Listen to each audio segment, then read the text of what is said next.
Welcome to the podcast. How to review video. This is something I care a lot about, and I can't stress enough how important this is for your son or daughter's basketball education and development.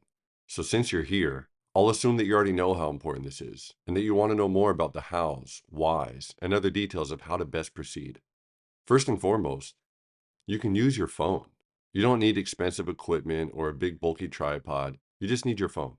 I've seen people filming and using all kinds of different apps, AI technology that follows the ball. And it seems super interesting, but I'm not sure that the technology is all the way there yet because parents tell me, yes, I'm that curious guy that walks up to complete strangers and asks. That's me. They tell me that sometimes the camera doesn't follow the ball all the way and gets caught or stuck tracking something else. Maybe the camera follows the ref, maybe it follows something in the background, maybe it follows a kid running across the court. Maybe it stays stuck on the animated coach on the sideline that's screaming or yelling or clapping or trying to get their players' attention. So I think that's going to be something very valuable. But in the meantime, just you and your phone is good enough. By the way, have you had any experience with any of those options? If so, please reply in the comments with your experience so I can check them out. I'm curious. So your iPhone or any smartphone, it's good enough. It's amazing how good the quality is that they can capture. Take advantage of the fact that you have an amazing tool in your own pocket that would have made Steven Spielberg or Martin Scorsese jealous just a few years ago. But make sure you film sideways. That's how you watch TV in your home, right? Make sure you film sideways. I see a lot of parents filming in portrait mode. And if you're just looking for social media highlights, something you can post showing your son or daughter's score, and there's nothing wrong with being really proud of your son or daughter. There's definitely a time and a place for that. But right now, the point of this episode, we're focused on how to help them learn.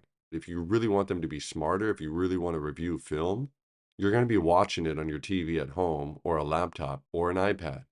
And you really want to see the real width and everything that the players would see of the actual game. So make sure you film sideways and film both sides of the ball, not just offense.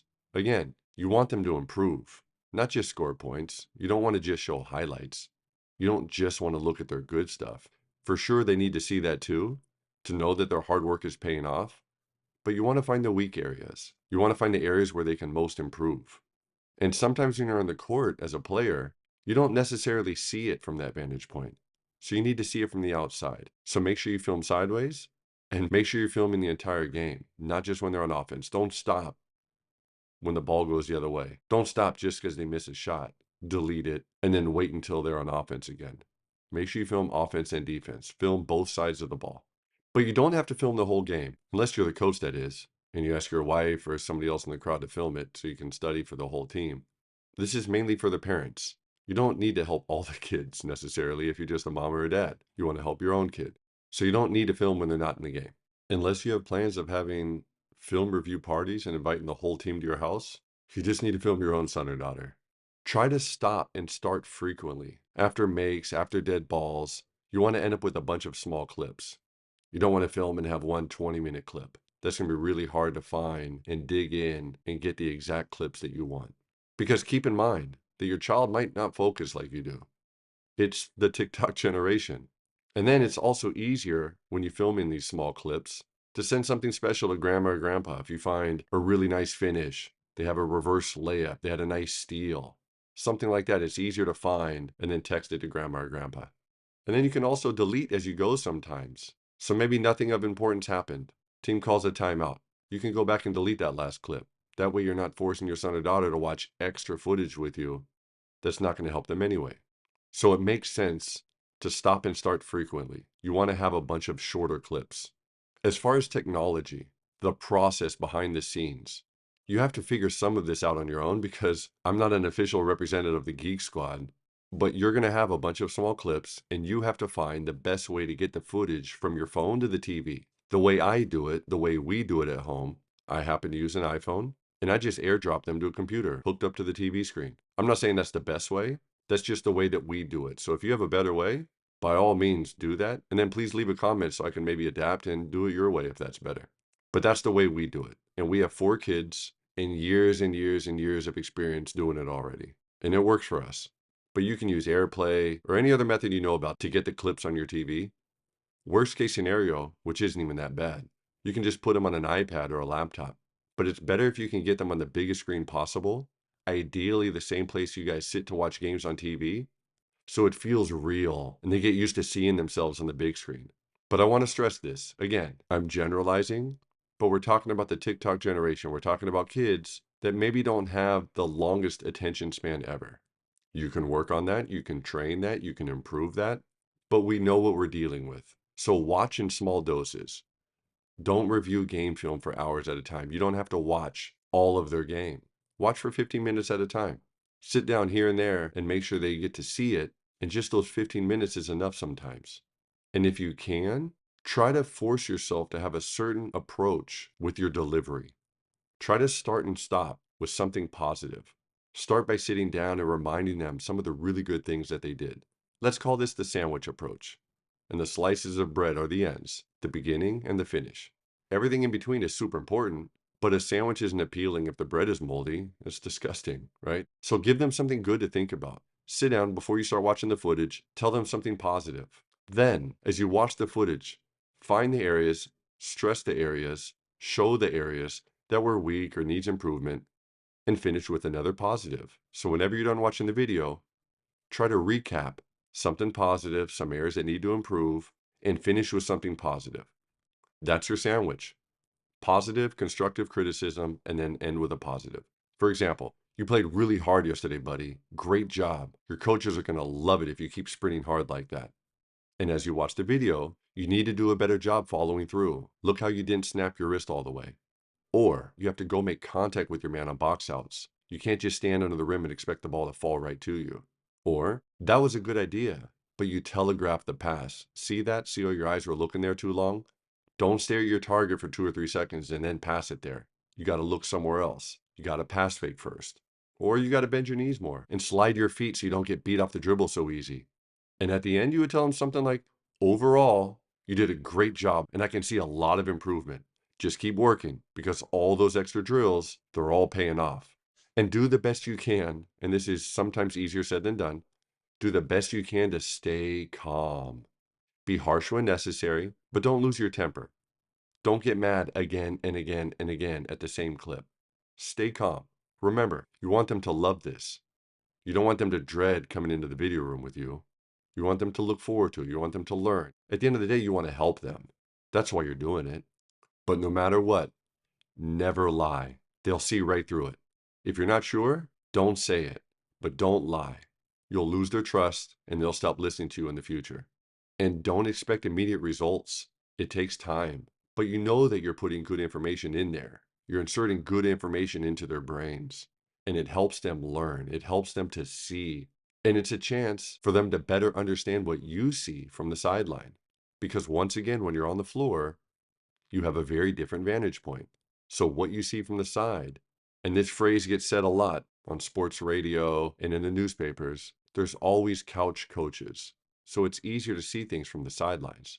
But for them, when they're in it, when they're in the heat of the battle, maybe they miss something. So just know and trust that by sitting down and watching this video together, you're helping them see it from what it looks like on the sideline. And that's going to help their pattern recognition for the future. But don't expect immediate results. It's going to take some time.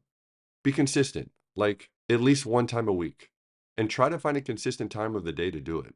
But also develop a routine so you're watching clips at a certain time of the day. Maybe right before they go to bed, for example, so it's fresh in their mind.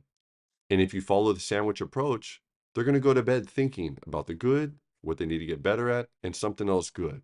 You want them to love this process. And again, it is a process. And watching video is one of the best ways to build basketball IQ, which we'll go into much more in-depth detail on a future episode. But watching and reviewing game film, it helps players see things from a different perspective and learn. The players that watch the most video, they end up being the smartest. The same thing can be said about coaches. And some of the best coaches in the NBA and EuroLeague and otherwise, they got their start in the film room, grinding and cutting clips. The constant reps teaches pattern recognition, the ability to decipher why plays and actions work and why they don't. And think about it. You're only working on your mind. It's not physically exhausting to watch video. There's no running, there's no jumping, there's no sprinting. It's just pure mental stimulation, filling their heads with concepts, ideas, and visual reference points to shape their future on-court decisions. I can't stress enough how valuable film review is for young players, but it helps everybody, and it's going to help you by doing it as well. You'll learn. And believe it or not, sometimes you're going to be wrong. Maybe you'll go home mad about something they did or didn't do in the game, but when you're watching video, you see that they were right. So it's a healthy exercise for both sides. You can learn just as much as they can learn. And if you have a little bit of a dialogue, a little bit of a conversation as you're doing it, where there's some question answers involved, you'll be able to learn what they see. And you'll both learn by watching some of the better players. Because again, you're not just filming them on offense, so you'll be able to learn by watching other players and mimicking, emulating, imitating what they do. So I can't stress enough, this is going to help their basketball IQ. And parents ask us that all the time. How do we build basketball IQ? Watching video is a huge component of that. As a side note, if your son or daughter plays varsity or is gonna play varsity someday, or college or pro, they're gonna be in a room with their teammates, with their coaches, watching clips, and depending on the coach, they're gonna get singled out in front of the crowd with all their mistakes. And like I said, depending on the coach and the level, the language may change from PG to M for mature audiences. They're going to get yelled at. They're going to get screamed at. They're going to get singled out. It's going to be embarrassing.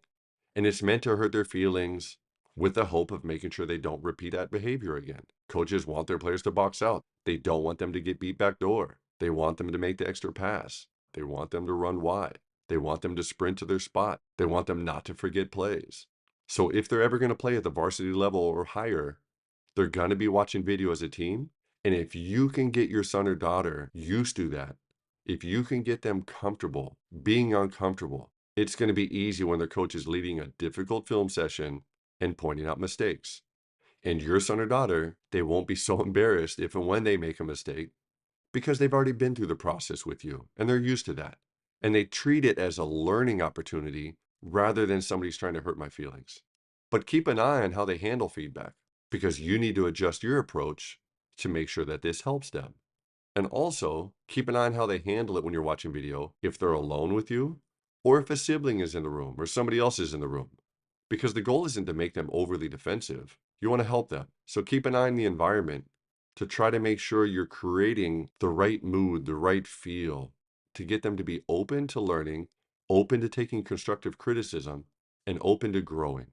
That's on you as a parent to figure that out because they're all wired very differently. Although we don't really advertise it, this is something we do for coaches and parents. We watch games, we break down details, and send them a condensed video with clips accompanied with audio of what we see and how to improve those areas. So if you're a parent that loves your kid, and we know that you do, and you want them to do well, improve, learn, develop, etc., you should absolutely be filming their games and reviewing film with them, starting from as early as second grade. And if you know anything about basketball, you'll do great. As long as you do it with passion and effort and don't only focus on offense, you'll do great. If you question whether you know enough to teach them, shoot us a message. Ask for some advice. We'll help point you in the right direction. But remind them through the course of this and remind yourself as well that it's okay to make mistakes. And that's how they learn. Mistakes are a big part of the learning process. They're not going to be perfect, and neither are you. And think about it. That's how you learned. And that's also how Michael Jordan learned. We all learn by making mistakes. So remind yourself to remind them to embrace it. They all have different personalities, right? They're all wired very differently. So figure it out and find the right way to deliver the message so you help them get the desired result. Because you want this to be something that they kind of look forward to, not that they dread, not that they're hiding from you and they know it's time to watch. You want to kind of establish some habits to help them get used to the routine of playing a game, of watching video, of learning, of thinking, of processing, and of trying to do a better next game. And then the cycle continues. Once again, this helps them improve their basketball IQ. So you want them to embrace that. You want them to want to do it. Don't make it a terrible environment because you get so angry that they made a couple mistakes. They're gonna make mistakes. The best players on earth make mistakes. So remember, you can't make them taller, but you can make them a lot smarter. And coaches love smart players. Have you ever heard the saying, he's like a coach on the floor? That's what you want your kid to be. And that comes through reps, experience, and game understanding, which can absolutely be enhanced. expedited, stimulated, and fast-tracked through extensive film review. I hope you enjoyed this episode. Please remember to leave a comment if you've had any experience with any ball tracking video apps. I'm curious to know which ones are the best out there. And please, do us a favor and forward this to a friend so we can keep growing our audience. Come get some.